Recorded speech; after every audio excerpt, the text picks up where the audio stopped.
watu wa kulialia, ni watu wa kutafuta maendeleo.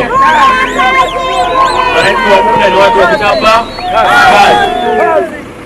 Ndio maana ukianzisha tu maandamano vya kijingajinga, wananchi wa Bunda wanakuuliza, je, tutapata mkate kwenye maandamano hayo?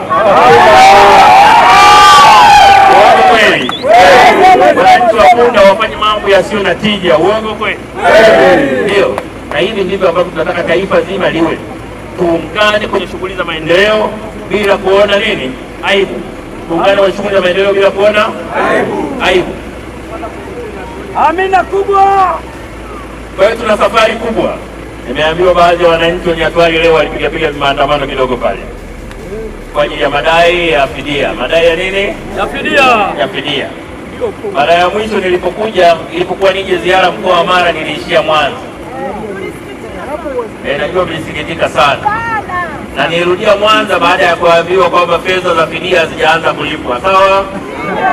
Na nikarudi nikaenda kumwona Mheshimiwa Rais, mwenyekiti wa chama chetu, nikamwambia, Mheshimiwa, naomba unisaidie, mimi natoka Bunda, nikipita pale wakati fedha haijaanza kulipwa, wananchi wenzangu wa Bunda hawatanielewa, au sio? Na Rais akaagiza fedha zianze kulipwa, na mpaka sasa hivi zimelipwa zaidi ya 90%. Zaidi ya asilimia ngapi? 90. Imebaki asilimia kidogo sana, lakini kuna baadhi ya wananchi wachache bado wana malalamiko kuhusu kiwango walicholipwa. Sasa niwatake wananchi wa Nyatwali, utaratibu wa kulalamika ni mzuri kama unalalamika kwa njia ya amani. Kwa njia ya nini? Ya amani. Na hasa kama jambo lenyewe linalofanyika linakusudia kuleta maendeleo katika nchi yetu, au sio? Tumekubaliana kwamba eneo hili tulitumie kwa utaratibu huu, tumekubaliana tulipane. Basi kama mtu ana malalamiko, tufuate utaratibu mzuri. Na kwa bahati nzuri sana tuna mkuu wa mkoa mzuri mno, na sisi tunaamini bila shaka yoyote kwamba kupitia kwake malalamiko yatashughulikiwa. Na mkuu wa mkoa ushirikiane na waziri wa utalii, na nimeongea naye kwa simu leo, nimemwelekeza kushirikiana na wewe kuhakikisha kero za watu wa Nyatwali zinaondolewa.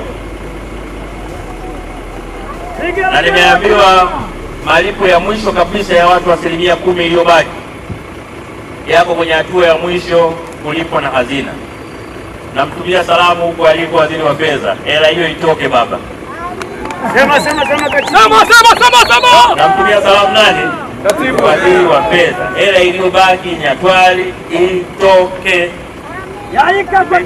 Na kwa bahati nzuri sijawahi kumpa maelekezo Mwigulu yakafika siku 14 hajatekeleza.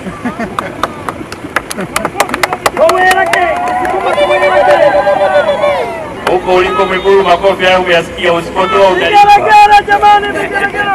Nawaambia huko aliko makofi ya Wanabunda, asipotekeleza atafanya nini? Atalipa.